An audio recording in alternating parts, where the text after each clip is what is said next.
ଏହି ଦିନ ମିଳିବ ସୁଭଦ୍ରା ଟଙ୍କା। ତେବେ ଜାଣନ୍ତୁ କେଉଁ ତାରିଖରେ କେଉଁ ଦିନ ସୁଭଦ୍ରା ଟଙ୍କାର ପରବର୍ତ୍ତୀ କିସ୍ତି ମିଳିବାକୁ ଯାଉଛି।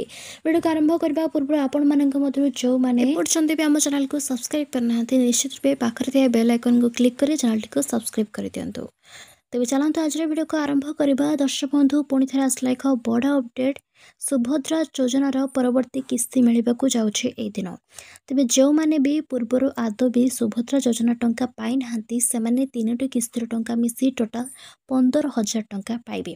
ତେବେ ଯେଉଁମାନେ ନୂଆ କରି ସୁଭଦ୍ରା ଯୋଜନା ପାଇଁ ଆପ୍ଲାଏ କରିଛନ୍ତି ସେମାନଙ୍କୁ ଏକାଥରକେ ମିଳିବ 15,000 ଟଙ୍କା। ତେବେ ଏଥିପାଇଁ ଆପଣଙ୍କୁ କ'ଣ କରିବାକୁ ପଡ଼ିବ ଚାଲନ୍ତୁ ଜାଣିବା।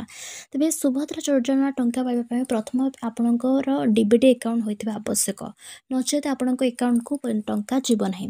ତେବେ ଯେଉଁମାନଙ୍କର ଡିବିଟି ଆକାଉଣ୍ଟ ହୋଇନାହିଁ ସେ ଯଥାଶୀଘ୍ର ଯାଇ ଡିବିଟି ଆକାଉଣ୍ଟ କରନ୍ତୁ, ନଚେତ ଆପଣଙ୍କ ଆକାଉଣ୍ଟକୁ ଟଙ୍କା ଯାଇପାରିବ ନାହିଁ। ତେବେ ଫ୍ରେଣ୍ଡସ୍, ଥିଲା ଆଜିର ଅପଡେଟ୍। ଆପଣଙ୍କୁ ଭିଡ଼ିଓ କେତେ ମାତ୍ରାରେ ପସନ୍ଦ ଲାଗିଲା ତା କମେଣ୍ଟ ଜଣାଇବା।